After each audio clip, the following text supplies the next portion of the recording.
Sentado como estão, os irmãos abram a Bíblia no livro de Lucas. Evangelho de Jesus Cristo, segundo escreveu Lucas, no capítulo de número 15. Capítulo 15, versículo 11. Lucas capítulo 15, versículo 11. Todos acharam? E disse: um certo homem tinha 2 filhos. Quantos filhos? O mais moço deles disse ao pai: Pai, dá-me a parte dos meus bens que me pertence. E ele repartiu por eles a fazenda. E poucos dias depois, o filho mais novo, ajuntando tudo, partiu para uma terra longínqua e ali desperdiçou os seus bens, vivendo dissolutamente. Havendo ele já gastado tudo, houve naquela terra uma grande fome e começou a padecer necessidade. E foi e chegou-se a um dos cidadãos daquela terra, o qual o mandou para os seus campos apacentar porcos. E desejava saciar o seu estômago com as bolotas que os porcos comiam, porém ninguém lhe dava nada. Tornando-se em si, disse: quantos jornaleiros de meu pai têm abundância de pão, e eu aqui padeço de fome. Levantar-me-ei e irei ter com o meu pai, e dir-lhe-ei: Pai, pequei contra o céu e perante ti. Já não sou digno de ser chamado teu filho, faze-me como um dos teus jornaleiros. No contar de 3, eu gostaria que os irmãos lessem o versículo de número 18. 1, 2, 3.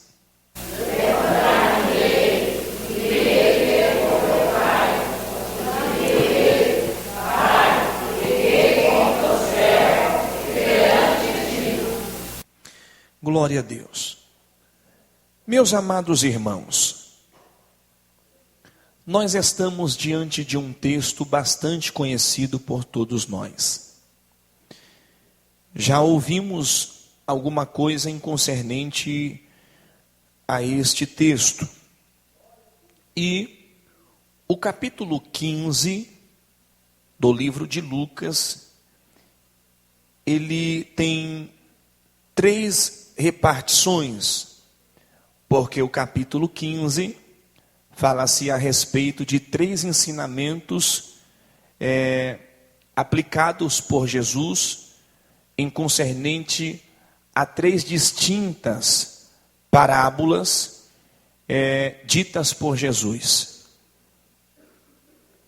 Há um tríplice caminho aqui proposto por Jesus, justamente a respeito do seu ensinamento, do que se trata de uma restituição, de uma reconciliação, ou de tudo aquilo que entende-se no sentido de recuperar ou receber de volta aquilo que nós deixamos escapar entre os nossos dedos. A primeira história de Jesus fala a respeito da parábola da ovelha perdida. A segunda história de Jesus fala justamente a respeito da dracma perdida. E a terceira história de Jesus fala sobre o filho perdido, não é? ou o retorno do filho que se perdeu, não é verdade? Contudo, o texto que lemos fala de um certo homem que tinha 2 filhos, e a descrição do texto diz que o mais novo conversava com o seu pai, dizendo para que o pai desse a ele todos os bens que pertencia a ele. Legalmente, este moço, ele era herdeiro de tudo que o pai possuía. Mas o herdeiro, ele só pode tomar posse da herança uma vez que o pai, ou a mãe, ou ambos estejam mortos. Então aqui entende-se, porém, que mesmo o pai cedendo a herança, depois de que o texto vai dizer que o pai repartiu por eles a fazenda, e ele repartiu por eles a fazenda, verso 13, poucos dias depois o filho mais novo, ajuntando tudo, partiu para uma terra longe, e ali desperdiçou. Digam comigo esta palavra, desperdiçou. Ele desperdiçou tudo o que o pai havia atribuído a ele.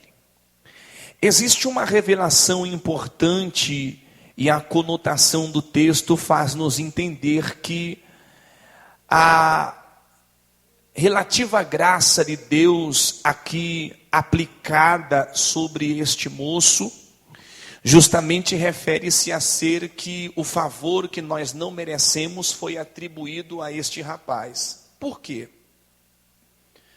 Porque ele leva a herança em que ele tinha direito, porém ele herda, ou ele recebe a herança com o pai em vida, de modo que então o pai dá a ele o que era dele por direito em vida, porque isto está vinculado à graça de Deus para com todos nós.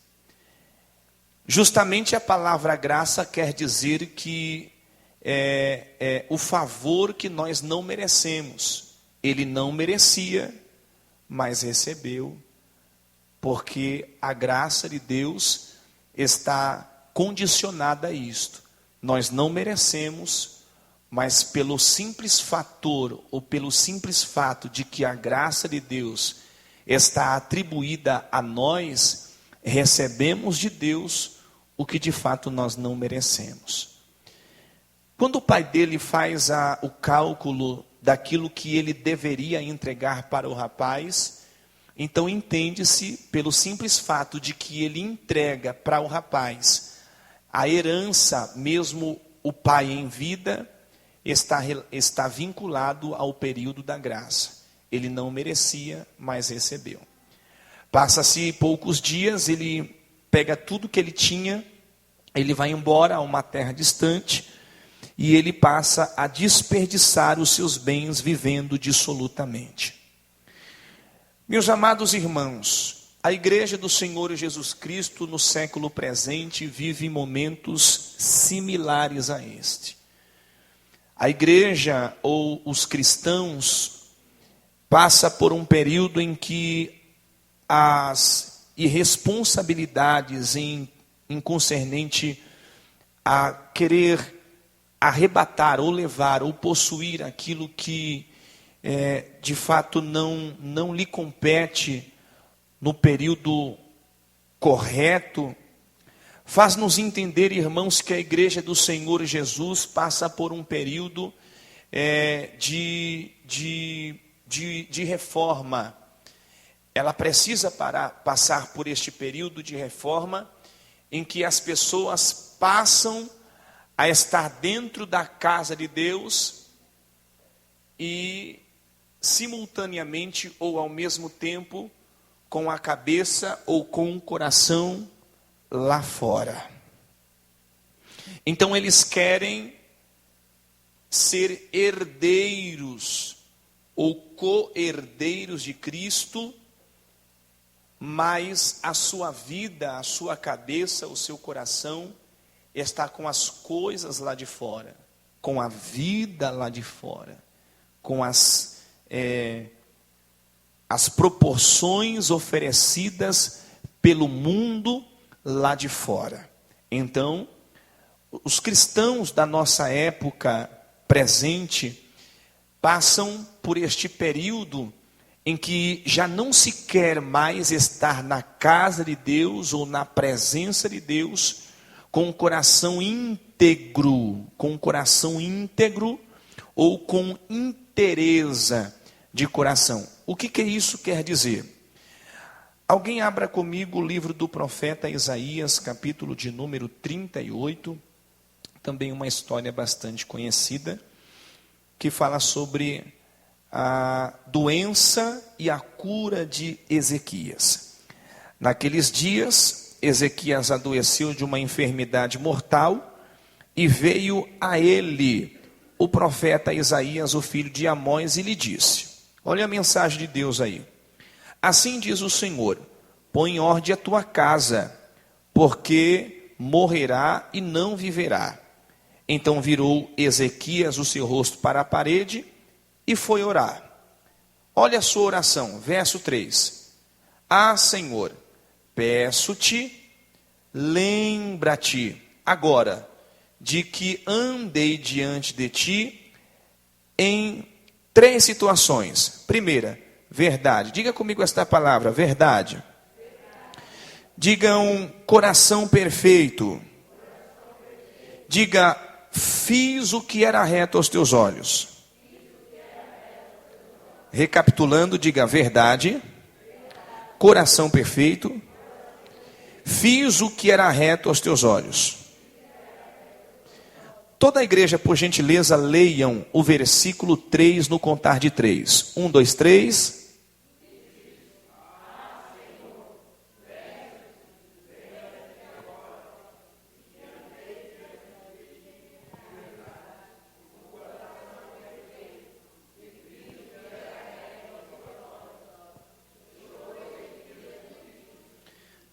Percebe, irmãos, que ele traz um argumento a Deus. E o seu argumento a Deus leva a ele fazer com que Deus se recordasse que ele andou em verdade, com o coração perfeito, e ele fez diante dos olhos de Deus o que era reto. Algumas traduções vai dizer que ele andou com inteireza de coração, ou coração inteiro. O que isso significa? Significa, meus irmãos, que nós percebemos que as pessoas já não andam em verdade e tampouco com o coração inteiro. O coração inteiro fala simplesmente do período em que os seres humanos vivem as suas parcialidades diante de Deus. Uma hora canta na igreja, outra hora canta no mundo. Uma hora dá glória a Deus na igreja, outra hora fala palavrão no mundo. Uma hora adora a Deus na igreja, outra hora adora deuses pagãos, deuses estranhos no mundo. Então essas parcialidades protagonizadas pelos cristãos da nossa época, faz-nos entender que a igreja do Senhor, ela carece de viver uma reforma. E aqui, meus amados irmãos, percebemos que este moço, ele está recebendo segundo a graça, porque ele recebe a herança com o pai em vida. Ele recebe mediante a graça, o favor que ele não merecia, ele recebe. Passa-se a entender que ele desperdiça os seus bens vivendo uma vida dissoluta. É porque a nossa geração, ou os cristãos da era presente, Eles querem ficar livre das orientações impostas pelo pai, conforme seu bel prazer ou hedonismo, sua parte das riquezas que a família havia conquistado com trabalho árduo, ao longo de muito tempo, de disciplina e força de vontade. O que ele queria? Ele não queria mais estar vinculado às suas obrigatoriedades, às suas responsabilidades dentro da casa, debaixo da asa do pai. Agora ele queria viver a sua vida segundo o seu bel prazer, viver a sua vida dissolutamente, sem as responsabilidades propostas pela casa ou pelas mãos do pai. Agora entende-se que este moço, ou que este cristão, ou que esta igreja não quer mais viver a sua vida dentro de suas responsabilidades. Ele quer viver a sua vida fora de suas obrigações e dos seus comprometimentos com a casa do Pai. Não está longe da nossa realidade, porque a igreja do Senhor Jesus, ela sofre esses tipos de retaliações, porque entende-se que as pessoas, ao longo do tempo, elas não querem mais viver uma vida de obediência ou submissão em suas responsabilidades propostas pelo Pai dentro da casa de Deus, e com isto a casa do Senhor, por sua vez, ela vai vivendo o seu período de esvaziamento pela falta de compromisso entre as pessoas que estão agregadas dentro da casa.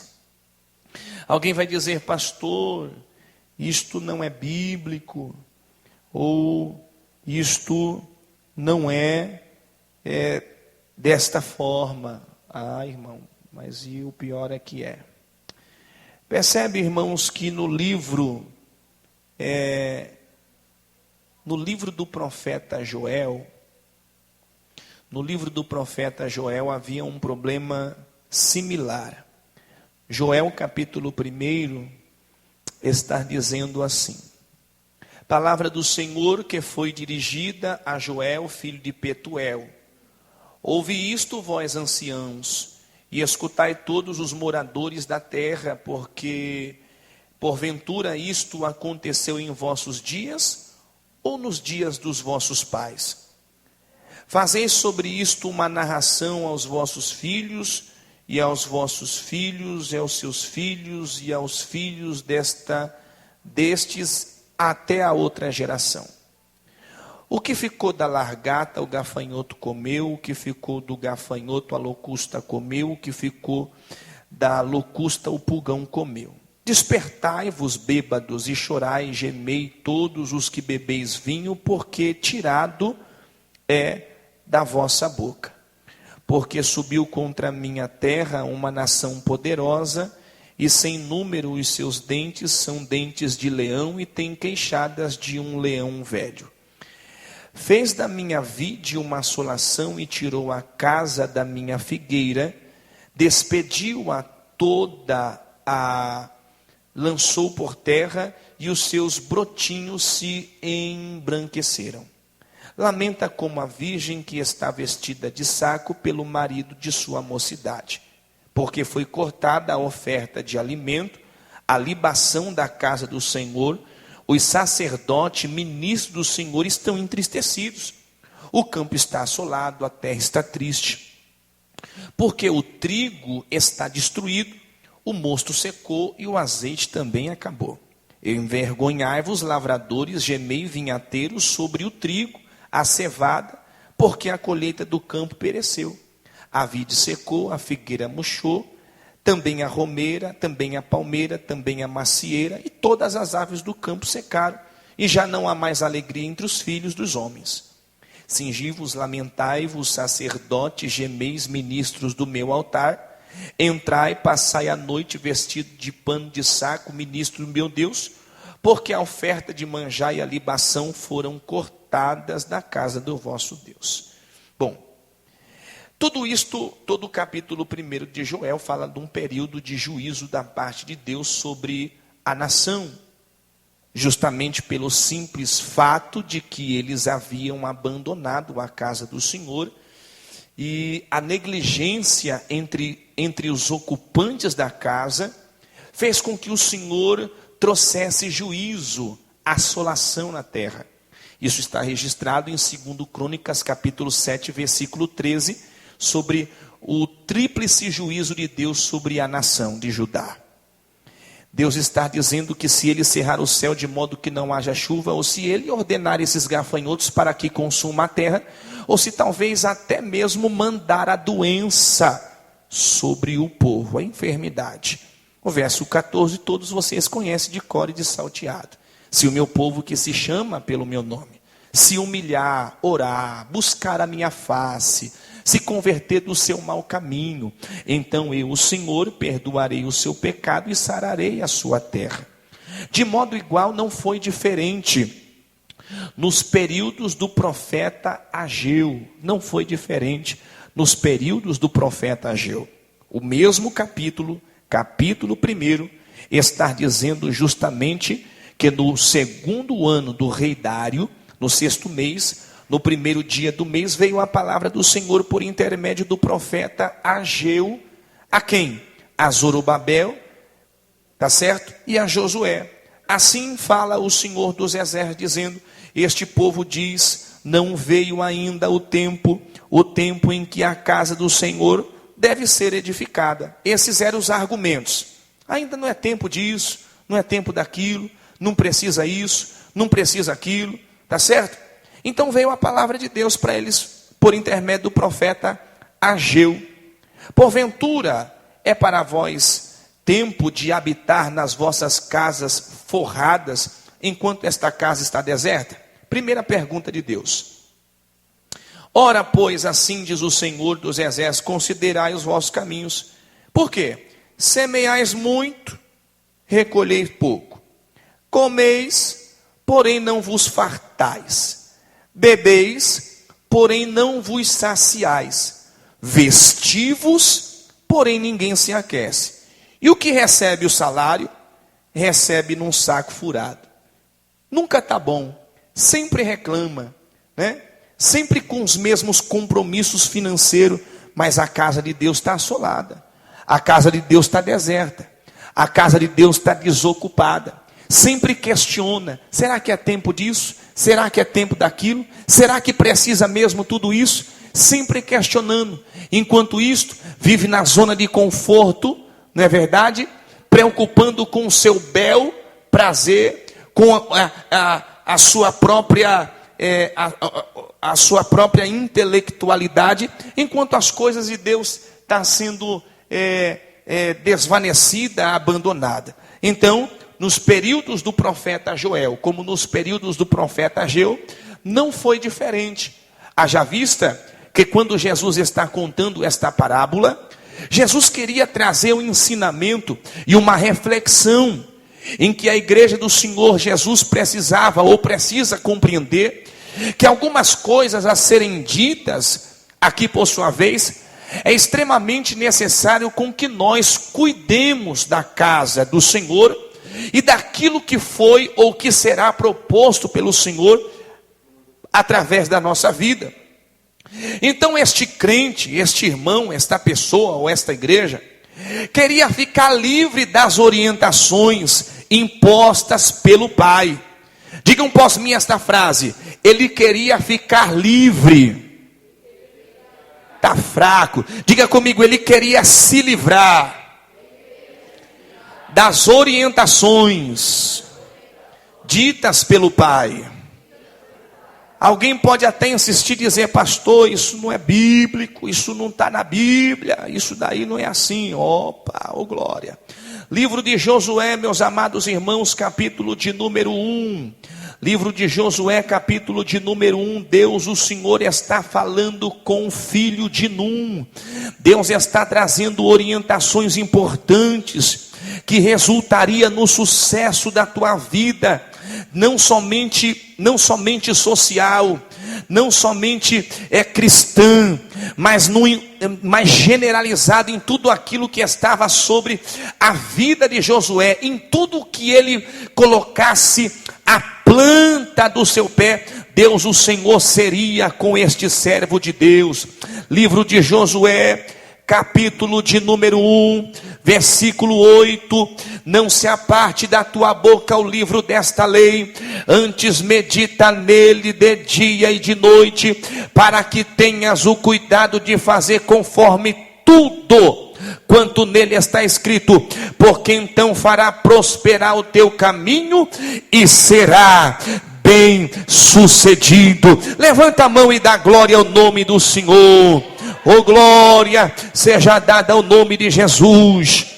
Bendito seja o nome do Senhor, aleluia. Alguns exemplos, como Deuteronômio capítulo 28, versículo 1: e será que se ouvires a voz do Senhor teu Deus, tendo cuidado de guardar todos os teus mandamentos que hoje te ordeno, o Senhor teu Deus te exaltará sobre todas as nações da terra. Mas não, ele queria se livrar das orientações do pai, ele queria se livrar. Tem muita gente dentro da igreja querendo se livrar das orientações, querendo se livrar das receitas propostas por Deus por intermédio de sua palavra. Tem muita gente querendo sair da direção de Deus, mas Deus está dizendo para nós aqui hoje: irmão, fique debaixo da orientação divina, fique debaixo da orientação do Pai, porque Deus ele vai lhe abençoar. Salmo de Moisés, número 91, verso 1, está escrito: o que habita no esconderijo do Altíssimo, na sombra do Onipotente descansará. Quem está debaixo do esconderijo do Altíssimo, irmão, pode ficar tranquilo, pode ficar sossegado, porque ele cuida de ti, ele cuida dos teus, ele cuida da tua vida, ele cuida, porque ele é o Senhor. Ele queria ficar livre das orientações, queria andar conforme o seu bel prazer, ou hedonismo. Pessoas hedonitas que querem andar segundo o seu próprio pensamento, ou querem andar segundo a força do seu próprio braço, segundo as suas próprias pernas, irmão. Oh, meu querido, fique debaixo da orientação divina, fique debaixo da orientação de Deus. A sua parte das riquezas que a família havia conquistado com trabalho árduo, debaixo de chuva, debaixo de sol. As conquistas da vida, irmão, ela não nasce em árvore não, querido. Tem pessoa dentro da igreja desperdiçando aquilo que Deus propôs para ele ou para ela. A gente conquista as coisas na vida, debaixo de chuva, debaixo de sol, debaixo de pedrada. Aleluia, louvado seja Deus. As grandes conquistas da vida, irmão, é com choro, é com lágrima, mas Deus, o Senhor, ele não desampara o seu. Livro do Salmo número 126. Quando o Senhor trouxe do cativeiro os que voltou de Sião, nós éramos os sonhadores, nós éramos como os que sonhavam. A nossa boca se encheu de riso, a nossa língua de cântico. Então entre as nações dizia: grandes coisas fez o Senhor a estes. Grandes coisas fez o Senhor por nós, e é por isso que nós estamos alegres. Faze-nos voltar outra vez, ó Senhor, do nosso cativeiro, como as correntes das águas do sul. Porque quem semeia em lágrima, cega com alegria. Quem leva a preciosa semente andando e chorando, sem dúvida com alegria, sem dúvida voltará com alegria, trazendo consigo os seus molhos.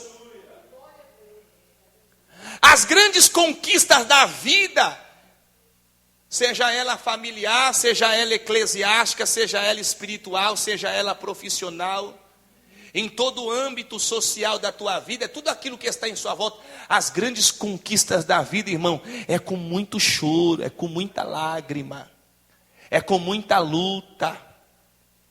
Ou você acha, irmão, deixa eu dizer uma coisa para vocês aqui, minha mãe, ela me criou com muita luta. Eu ainda hoje estava fazendo uma visita com a minha esposa, e quando nós não tínhamos o que comer, a minha mãe mandava eu ir no açougue e comprava, eu não vou lembrar a quantidade, mas nós comprava pé de galinha e pescoço. Irmão, eu não entendia nada, mas a minha mãe lambia até os beiços, os dedos e dava glória a Deus.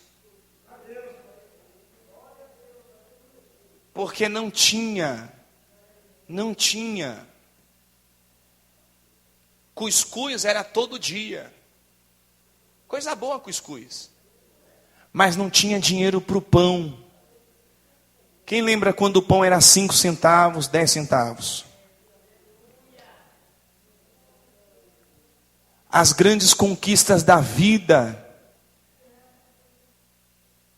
A gente olha para a história de quem quer que seja, olha lá atrás, e às vezes tem gente que vê, mas por que ele está aí hoje? Por que ela está aí hoje, irmão? Ninguém sabe o que passou, ninguém sabe o que viveu, ninguém sabe o que enfrentou, ninguém sabe o que ouviu, ninguém sabe o que aconteceu, ninguém sabe de onde veio, ninguém sabe do buraco que foi que Deus tirou, mas Deus está dizendo que tem gente que desperdiça o que Deus dá. Até outro dia eu conversava com um irmão, fui fazer uma visita lá no Jardim Elba, essa semana agora. Eu estava na casa de uma família de amigos que me veio crescer dentro da igreja. E eu estava conversando com um rapaz que cresceu comigo, nós jogava bola na rua, brincava de golzinho na rua. E eu estava dizendo para ele, disse, rapaz, eu não pensei que um dia eu ia casar, ia ter filho, porque a minha perspectiva na vida que eu levava, que eu vivia, eu não tinha essa esperança. Porque eu dizia para ele, o que Deus fez na sua vida, meu irmão, era só Jesus mesmo. E tem gente que desperdiça a herança. Olha para a pessoa que está ao lado e diga, irmão, não desperdiça a tua herança.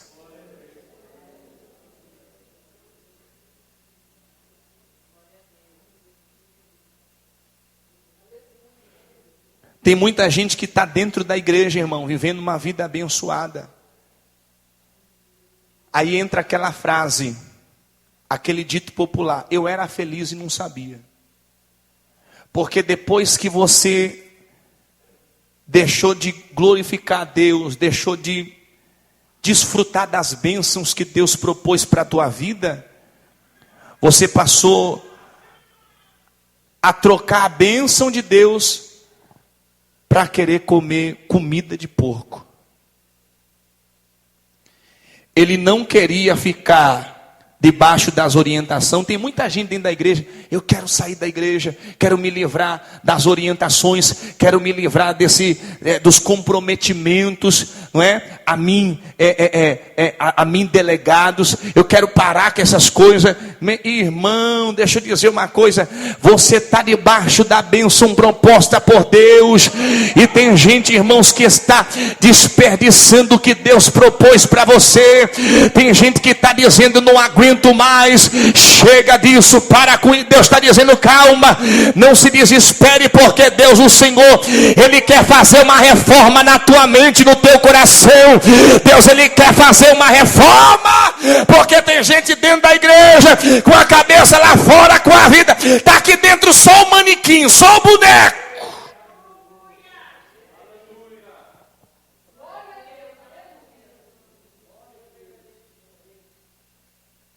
Ele queria ficar livre das orientações impostas pelo pai. Queria viver na vida dos hedonitas, ou praticar o hedonismo. Sua parte das riquezas que a família havia conquistado com trabalho, ao longo de muito tempo, de disciplina, de força de vontade, foram desperdiçados pela dissolução ou pela vida dissoluta que esta pessoa se propôs a viver. Percebe, irmãos, que, segundo a tradição judaica, era uma vergonha um judeu dividir o mesmo espaço físico que um porco, ou cuidar de porcos. Isso é contra a tradição judaica, não é verdade? Isso está em Levítico capítulo 11, versículo 7, que vai falar a respeito de alguns animais imundos, né? Alguns animais imundos, entre eles está os porcos. Então, ele deixa de viver o melhor de Deus, ele deixa de estar debaixo da graça, ou seja, debaixo daquilo que Deus havia proposto a ele, para desperdiçar aquilo que Deus havia dado. Olha para a pessoa que está ao seu lado mais uma vez, diga: irmão, não desperdiça o que Deus te deu, irmão.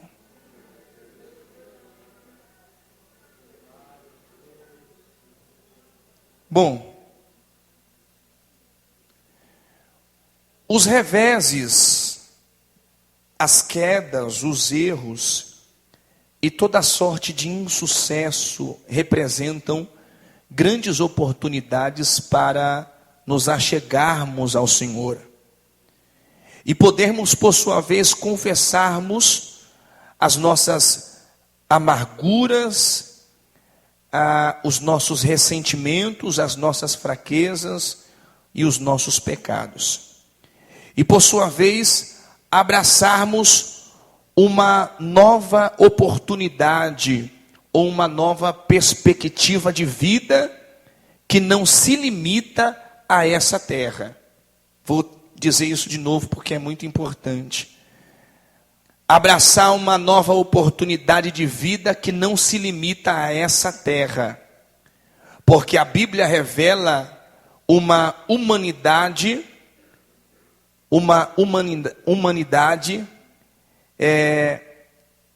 insensata, afastando-se do seu Criador. Esta humanidade que nós presenciamos, que nós vivenciamos no meio dela, é uma humanidade que está se afastando gradativamente do seu Criador. É a criatura se afastando do Criador. Nós somos, por sua vez, irmãos, criados por Deus. E esta pessoa, este irmão, ele estava prestes a ter uma oportunidade, uma nova chance de rever os seus conceitos, o seu caminho, para poder novamente ter uma vida íntegra, reta e direta diante da presença de Deus. O texto vai dizer: mas o pai disse aos seus servos, verso 17, e tornando-se em si, disse: quantos jornaleiros de meu pai têm abundância de pão, e eu aqui pereço de fome. Levantar-me-ei, irei ter com meu pai, e vou dizer a ele: pai, pequei contra o céu e pequei contra ti.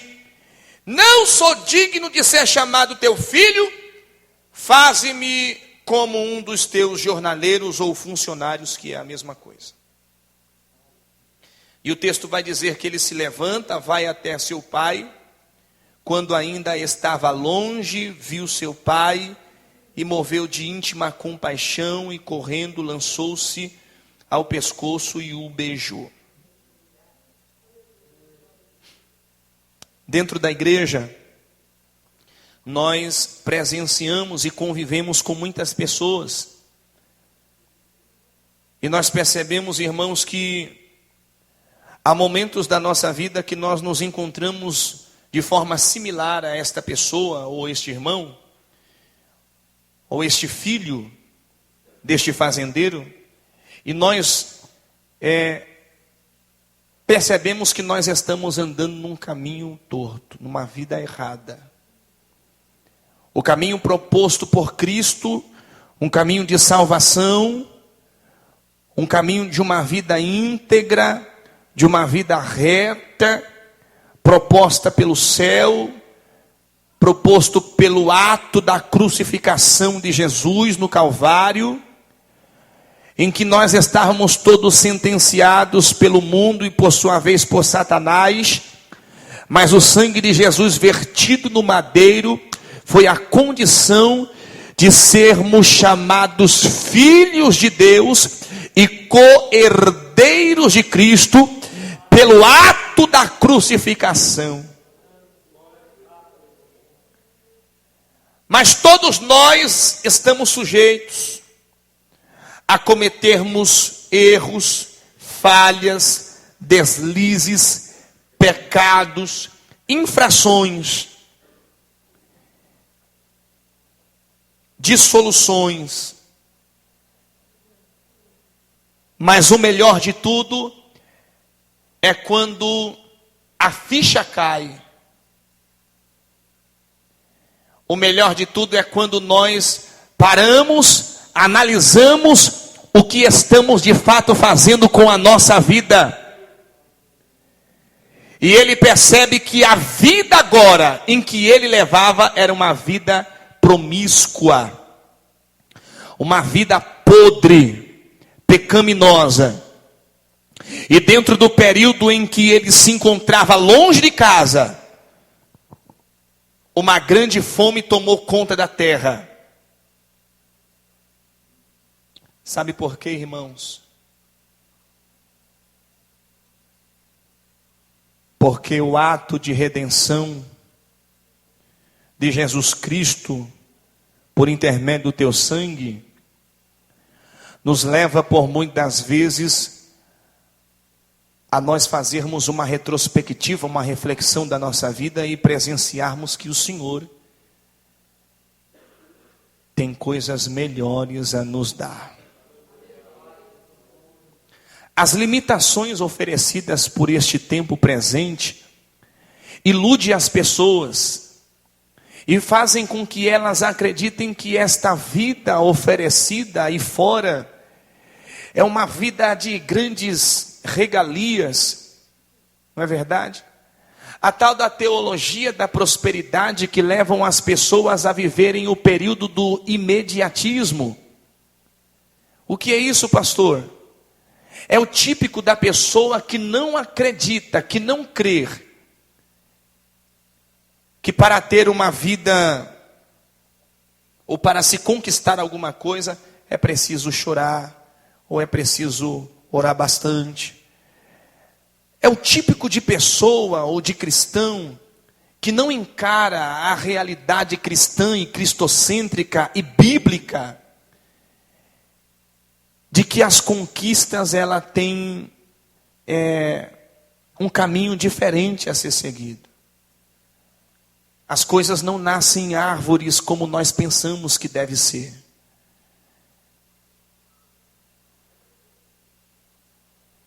Então, para que se conquiste ou para que se valorize a conquista a mim atribuída pela graça de Deus e pela sua misericórdia, há um tempo, há um período, há um estágio a ser respeitado. E os imediatistas, eles não creem desta forma.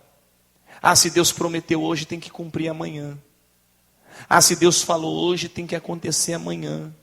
Não esse negócio de chorar, esse negócio de passar tantas coisas por causa do nome de Jesus ou por causa da palavra de Jesus. Eu não acredito nesse tipo de coisa e não acredito num Cristo que me possa ou que me queira fazer chorar ou sofrer por um determinado motivo ou por uma determinada situação.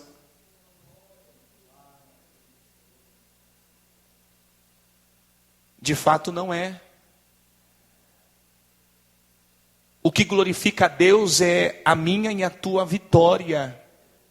Tudo isto glorifica o nome dEle, exalta o nome dEle, o sucesso da tua casa, o progresso da tua família. Louvado seja o nome de Jesus. As conquistas a serem atribuídas para a tua casa e tantas outras coisas, mas não é da forma que queremos ou que pensamos. Às vezes eu converso com algumas pessoas e elas dizem: pastor, eu não suporto mais, eu não aguento mais esse negócio de aguardar, de esperar. Eu estou aguardando por tanto tempo. Mas havia uma mulher que ficou com uma hemorragia interna num período de 12 anos. O outro estava há 38 anos no tanque de Betesda.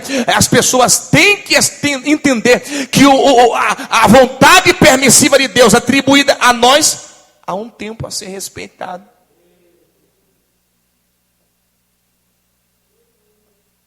E nós de fato não entendemos ou não queremos compreender esta situação. Mas a ficha cai. E tudo que ele fez, todo o desperdício aplicado lá fora, e a vergonha de cuidar de porcos e dividir a mesma comida oferecida a eles, segundo a tradição dos judeus, ele lembra que ele tem um pai. Ele se lembra que o pai dele tinha muitos funcionários e os seus funcionários comiam pão com abundância.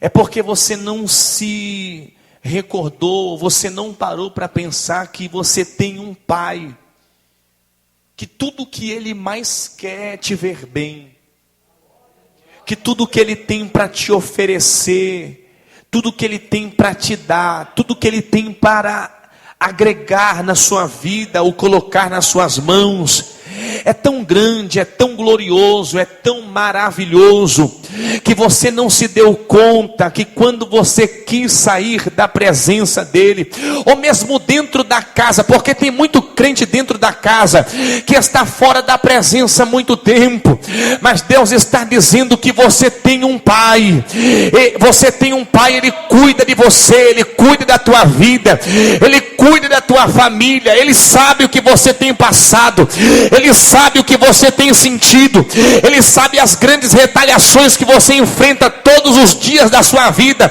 no seu deitar, no seu levantar, ele sabe do que você precisa, quando muitas vezes você se sentiu só, depressivo, oprimido pelas circunstâncias e pelas pessoas que estavam à sua volta, que não pôde nem sequer mesmo te dar um abraço e te entender a sua dor, a sua luta, mas Deus está dizendo que quando você decidiu sair, a Bíblia vai nos mostrar categoricamente que o pai desse menino não se opôs, não obstruiu, é porque às vezes era preciso, é difícil compreender isso, mas tem hora, irmão, que Deus vai deixar você ir, para que quando você for, desculpa-me o termo chulo, que você quebre a cara, ou caia do cavalo, mas todavia o pai, ele nunca te abandonará, porque ele é o teu pai.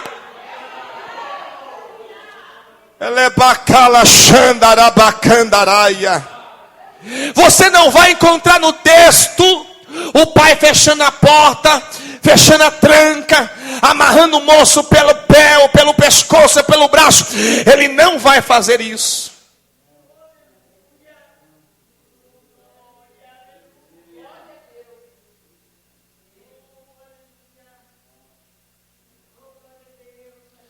Às vezes é necessário você aprender algumas coisas.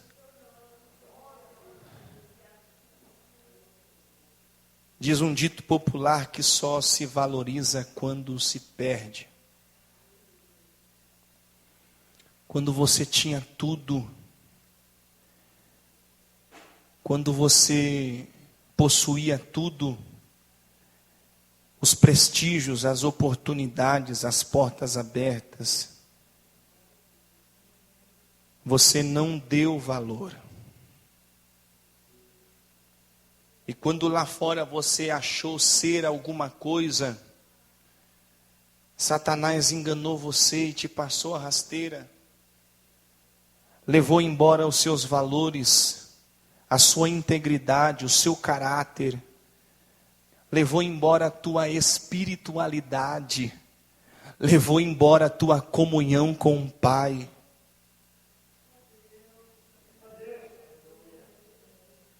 Levou embora a tua intimidade com Deus.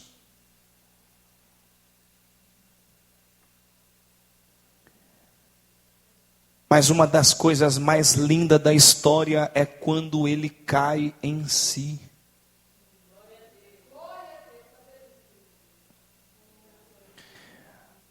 Quedas, erros,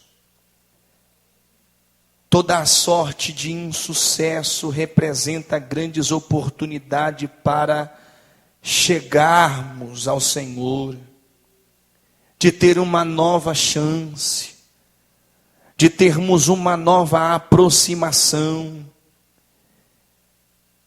Está escrito: chegai-vos a Deus, e Ele se chegará a vós.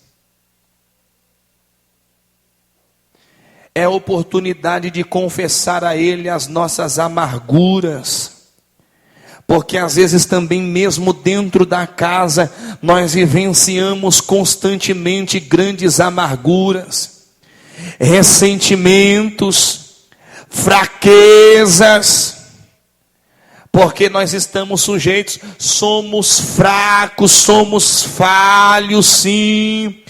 É hora de confessar a Ele também os nossos pecados, e por sua vez abraçar uma nova perspectiva de vida, que não se limita a esta terra presente. Mesmo dentro da casa você precisa se aproximar de Deus e rever os teus conceitos, suas fraquezas, resgatar a sua proximidade com Ele novamente.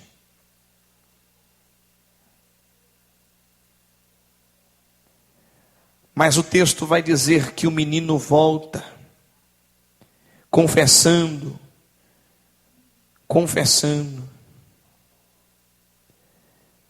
E o filho disse para o pai: pequei contra o céu e perante ti já não sou digno de ser chamado teu filho.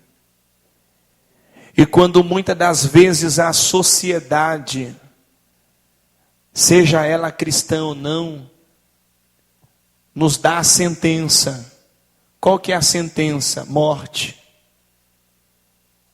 Ele não é merecedor, ele não merece. Quando a sociedade nos diz que estamos mortos, que nós não somos dignos, Jesus Cristo, ele vai mostrar o ápice do seu amor para com a humanidade, quando a cúpula da religiosidade compostas pelos fariseus, resolvem condenar uma mulher que foi pega no ato de adultério, e que a lei de Moisés dizia, em uma cláusula, que ela deveria ser sentenciada à morte. O que Jesus iria fazer se a lei estava dizendo? Então Jesus vai contestar a lei fazendo uso da própria lei.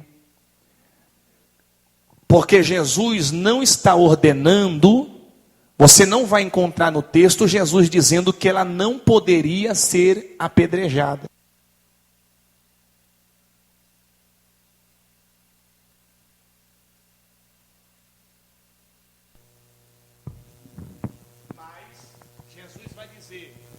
Aquele que não tem pecado, atire a primeira.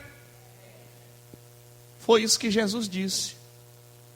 Então o texto vai dizer categoricamente que desde o menor até o maior, largou a pedra. A pedra que sentenciava a morte daquela mulher. Sabe que Jesus está dizendo? Que a graça e a misericórdia de Deus para conosco fará com que a sentença de toda a sociedade concernente a nós caia por terra.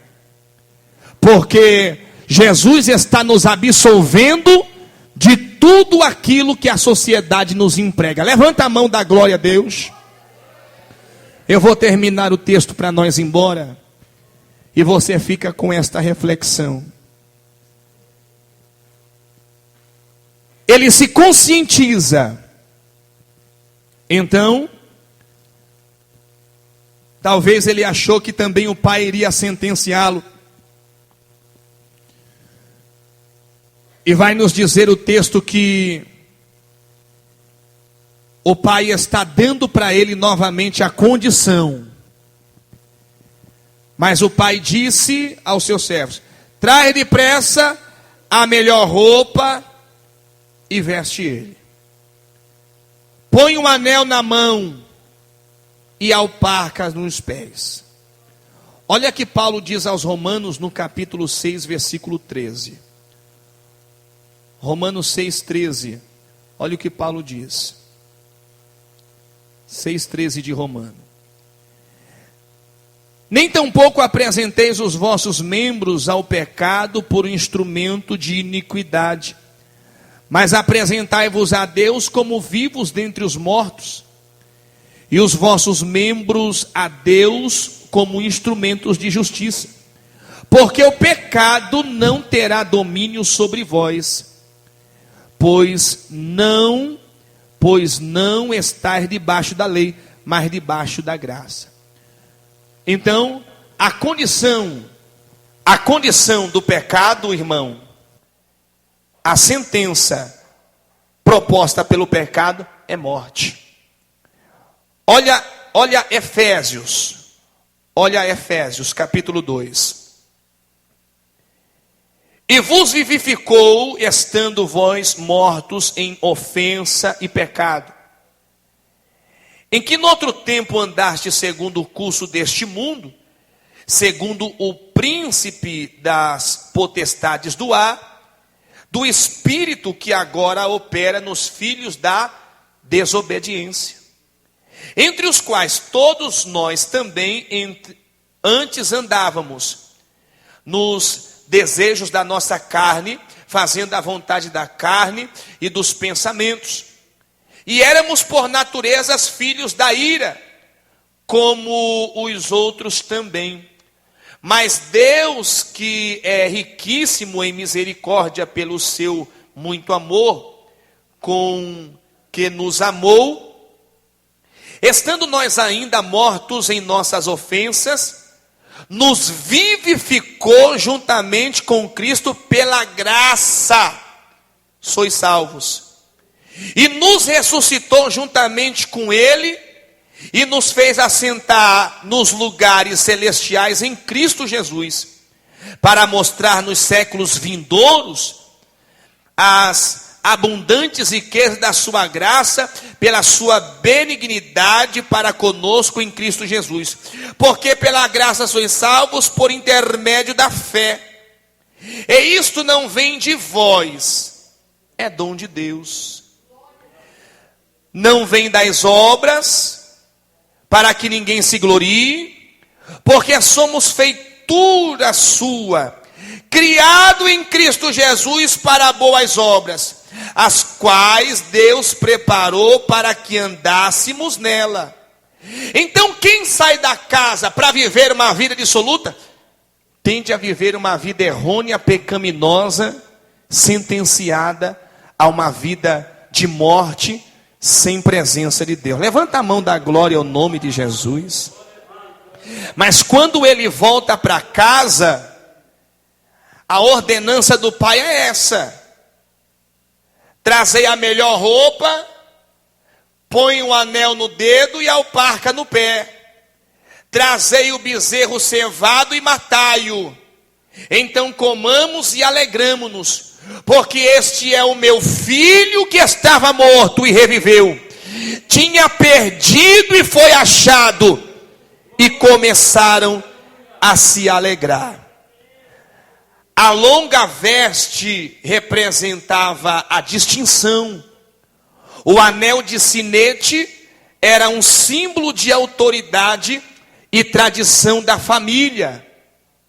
E as sandálias demonstravam que ele era do senhor daquelas terras, porque os escravos, segundo a tradição, andavam descalço. O novilho era engordado por anos, na expectativa de ser abatido, assado e comido por todos em uma ocasião solene e memorável. Sabe o que Deus está dizendo aqui, irmão? Sabe a representatividade disto aqui? Deus está dizendo que ainda quem saiu, mesmo ele retornando, mesmo tendo recebido a herança, mesmo com o pai em vida, sabe que Deus está dizendo: quando voltar, eu vou colocar uma veste nova nele, vou colocar roupa de justiça. Sabe que Deus está dizendo: quando ele voltar, eu vou colocar anel no dedo, eu vou colocar anel no dedo, porque ele faz parte da família. Sabe que Deus está dizendo: quando ele voltar, eu vou colocar alparcas novas, sandália nova no seu pé, porque os escravos andavam descalços, mas esse não, esse é meu filho, ele é meu filho, e eu vou colocar sandália nele novamente. Louvado seja o nome do Senhor. Levanta a mão, da glória a Deus, porque Deus está fazendo uma grande obra a Deus aqui nessa noite. A Bíblia diz que se o Filho vos libertar, verdadeiramente sereis. Ei, você não é escravo, você é filho, você tem um pai, e o pai coloca roupa nova, coloca anel no dedo e coloca sandália no teu pé. E tem mais, segundo a tradição da família, engordava-se um bezerro durante muitos anos, um bezerro cevado, muitos anos. Para quê? Para que uma reunião fosse realizada, algo memorável, algo que ninguém mais ia esquecer. Aquele bezerro era morto, todo mundo comia, todo mundo se alegrava. O pai mandou matar o bezerro cevado. Olha para o irmão que está ao lado, diga: irmão, o pai vai mandar matar bezerro cevado a teu favor. Diga: o pai vai mandar matar bezerro cevado a favor de alguém da tua casa. Diga: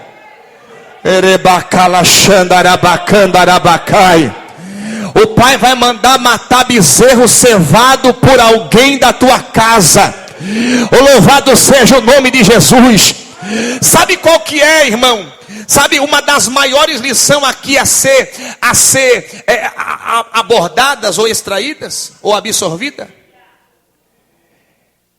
É que quem fica na casa está torcendo para alguém sair. E quando ele volta, ele fica nervoso, ele fica bravo, ele fica possuído, irmão. E não é possuído pelo Espírito de Deus, não. O mais velho volta para casa, encontra uma festa. Uma festa. E ele pergunta para um dos: que festa é essa aí? Que festança é essa aí? Não é que seu irmão mais novo voltou e seu pai resolveu matar o bezerro cevado. O quê? Logo o bezerro cevado? Deixa eu dizer uma coisa para você, irmão. Eu prefiro, irmão, não sei nem se eu podia dizer assim, mas agora já foi. Mas eu prefiro, irmão, ser o filho mais novo do que ficar dentro da casa alegre com a saída de alguém. Eu prefiro ser o filho mais novo da história de que ficar dentro da casa concordando com a opinião negativa daquele que saiu, daquele que foi embora, daquele que desviou, daquele que se ausentou da comunhão com o Pai. Eu prefiro ser o filho mais novo do que ficar dentro da casa com sentimento ou espírito faccioso, torcendo pela queda ou pela saída de alguém. Eu prefiro ser o filho mais novo. Ah, mas quando voltar, tem roupa nova para vestir, tem anel no dedo para colocar, tem sandálias novas para calçar, porque eu não sou mais escravo. A transliteração da palavra escravo aqui quer dizer que ele não servia mais o pecado.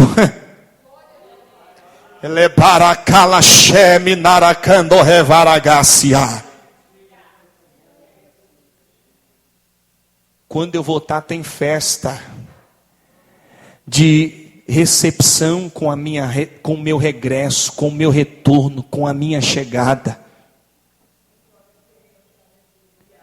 Olha para o irmão do lado, diga: irmão. Não, diga para ele com coragem, diga: irmão, sempre vai ter um irmão mais velho.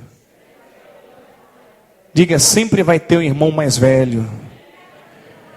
Diga: irmão, mas não se preocupe com o irmão mais velho. Diga para ele: irmão, não se preocupe com o irmão mais velho. Diga: o pai te aceitou de volta. Quem pode dar glória a Deus aí, irmão? Quem pode? Aplauda o Senhor, que Deus te abençoe. O pai te aceitou de volta, o pai te aceitou de volta. Se coloque de pé, irmão, Deus te abençoe.